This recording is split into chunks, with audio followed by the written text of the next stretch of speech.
ঘরে বাইরে মুসলিমরাই ইসরায়েলের টার্গেট। মুসলিমদের উপর ইসরায়েলের দমন পীড়নের ইতিহাস নতুন নয়। এ অত্যাচার তারা চালিয়ে যাচ্ছে বহুদিন ধরেই। তবে সাম্প্রতিক ঘটনা প্রবাহে তা আরও উন্মোচিত হয়েছে। দমন নিপীড়নে এই ধারাবাহিকতা এখন শুধু ফিলিস্তিনেই সীমাবদ্ধ নয়, বরং মধ্যপ্রাচ্য থেকে ইউরোপ আমেরিকা পর্যন্ত বিস্তৃত। এর ফলে মুসলিম জনগোষ্ঠীর রাজনৈতিক অধিকার, মানবাধিকার, ধর্মীয় স্বাধীনতা ও নিরাপত্তা সবই প্রশ্নের মুখে। ইসরায়েল যখনই সুযোগ পেয়েছে মুসলিমদের স্বার্থের উপর আঘাত এনেছে। বিশ্বব্যাপী মুসলিমরা যেখানে মাথা তুলে দাঁড়াতে চেয়েছে, সেখানে প্রত্যক্ষ বা পরোক্ষভাবে তাদের থামাতে উঠে পড়ে লেগেছে ইসরায়েল। এমনকি মুসলিম জনগোষ্ঠীর উপর গণহত্যা চালাতেও দ্বিধা করেনি তারা। সম্প্রতি গাজায় গণহত্যা থেকে শুরু করে ইরানে হামলা, আমাদের ইসরায়েলের সেই এজেন্ডাই আবার চোখে আঙ্গুল দিয়ে দেখিয়ে দেয়।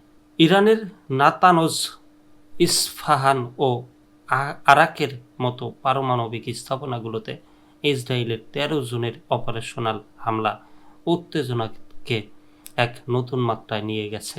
প্রায় ২০০টি ফাইটার জেট ব্যবহার করে চালানো এই অভিযানে ৬০০-র বেশি মানুষের মৃত্যু এবং প্রায় ১৩০০ জনের আহত হওয়া ইসরায়েলি সামরিক পরিকল্পনার নিষ্ঠুর দিকটাই তুলে ধরে। এই আক্রমণ শুধু ইরানের সামরিক পরিকাঠামো নয়, বেসামরিক জনগণের জীবনে ভয়াবহ বিপর্যয় ডেকে এনেছে।